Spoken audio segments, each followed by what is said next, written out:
Rain shortly before kickoff. We are underway in Rochester.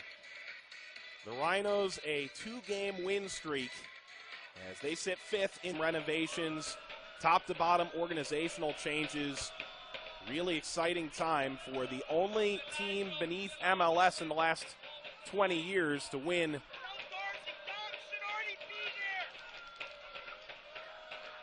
Tom Samuel starting at right back.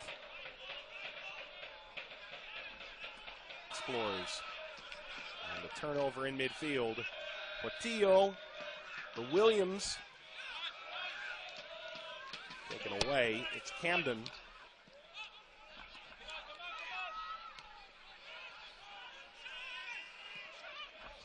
Sent upfield. Valesky was sprung, but out to get it. Out in their 2-1 victory over the Harrisburg City Islanders. Still forced the turnover, though, as Valesky takes it in the midfield. Wide for the Frenchman, Camden. Farrell up the wing, Totsch. Again, trying to play direct to the striker. Has great offensive pieces. It's a team that had one of the best goal differentials in the league, the best by a wide margin, I should say, nearly 3-1. One of the best in league history. They scored Van today.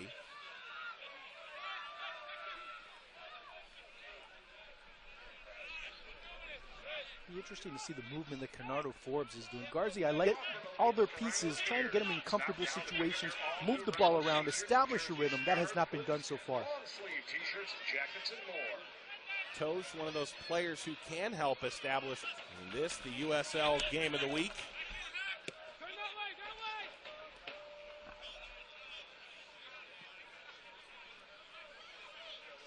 Now it's the best opportunity to try and really put a major complication in front of goal. Garzi, it's headed through, and it's in the back of the net. In front of the net, and Valesky was nearly able to pick that up on the goal line and boot that in for his 4th. Again, when you see Griffith trying to play over the top. The Rhinos guiding it back to center field. Joe Farrell, his first professional goal, the difference for Rochester.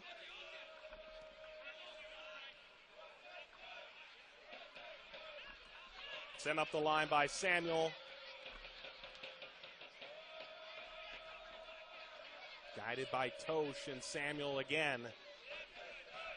Spurs organization in San Antonio now joining the USL this offseason. As Griffith lost possession and Tony Walls finally met, plays it to the middle of the park, and now wide right.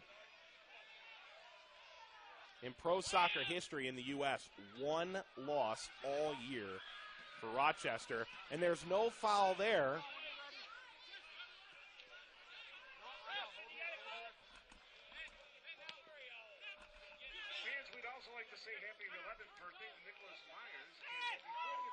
Sean Totsch, USL defensive goals allowed record last year in Rochester, and a team that didn't get nearly enough credit for coming in second, allowing just a goal a game, the Charleston Battery. As Zach Prince starting the attack the other way for the Battery. A push from Totsch. Again, no whistle. And back comes Garzi and the Rhinos.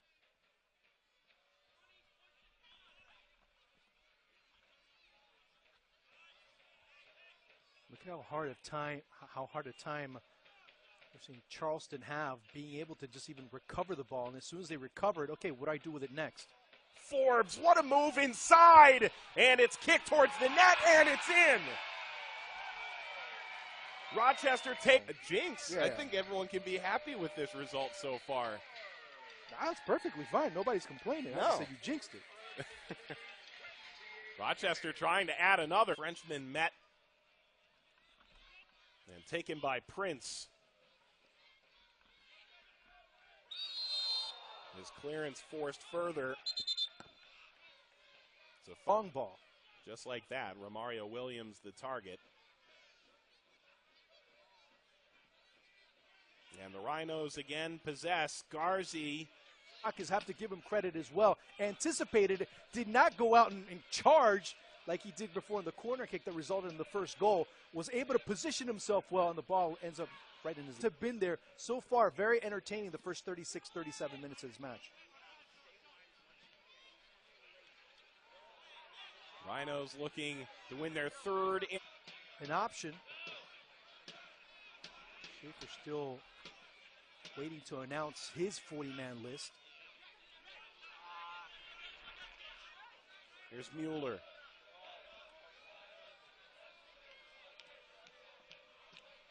Totsch sticking his foot in. You do see the insertion of Steven Dos Santos make a difference. Obviously, part of the reason why they're ahead 2-1. His dangerous situations when he is near the 18 have made it Vikings around. Really looking to hold the ball, really winning those 50-50 balls have made such a difference as far as not just possession, but positioning on the pitch. It's Valesky taking over for the Rhinos.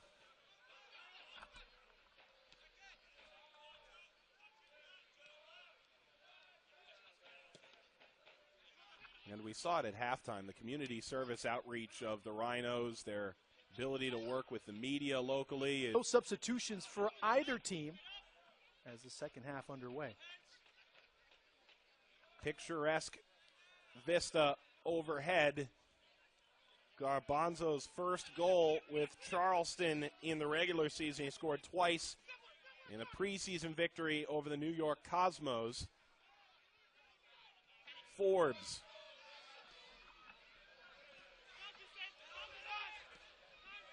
Totsch.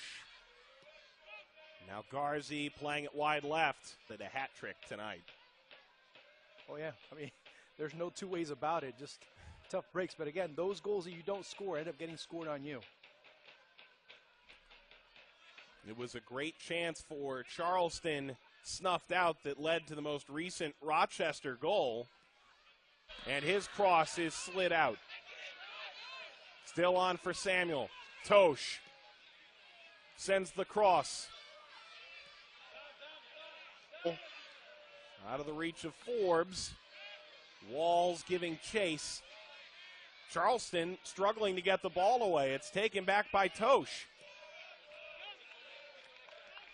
Again, this is Rochester at their best. Moving it around, trying to find the open man, trying to open up that defense. As you see now, Charleston closing ranks and really making things difficult in the passing out more. That was not the case. The ball was being moved around, but really with no final objective in mind.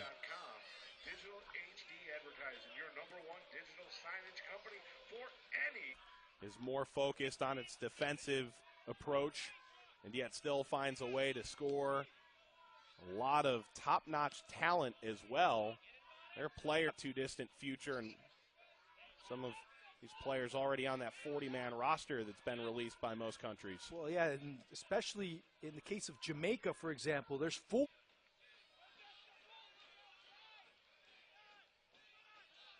Totsch now.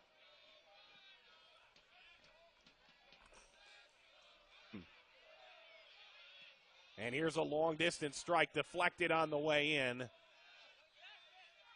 Woodbine last to touch it. And the Jamaican national team. So it'll be interesting to see not only how they perform at the national team level, but in case they are called up to that final 23-man list, how are their teams going to... In the 28th minute.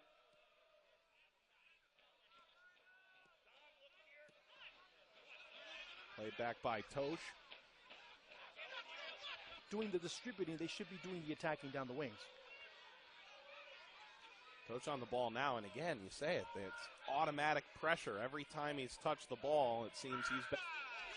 Let's not get too picky about that. No. Although this new turf, there's been a lot of tweets from the players about it. They are over the moon to get this brand new field turf in.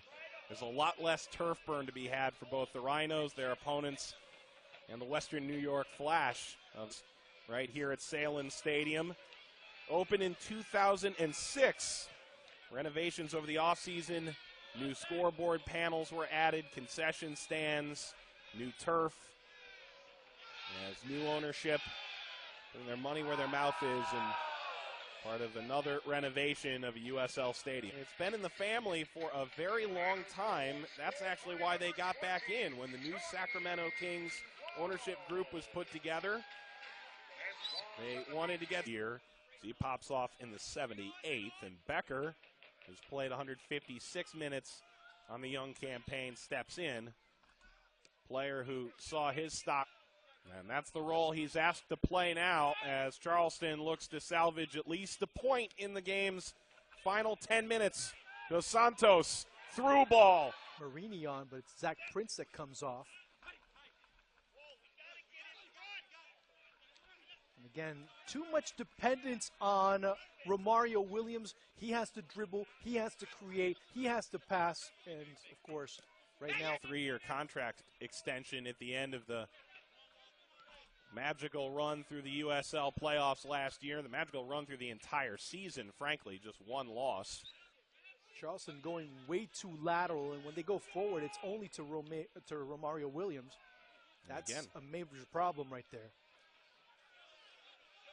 I think Bob Lilly might be the best person to listen to right now. Don't be telling him that. He might believe you.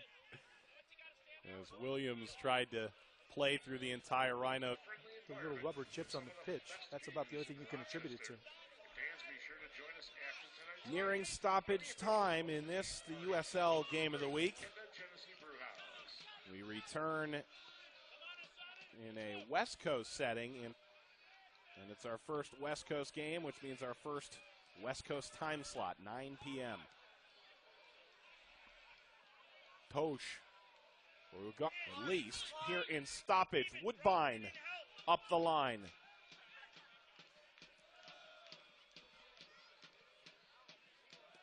Asani has a wonderful image there. Totsch the touch. Foul whistled.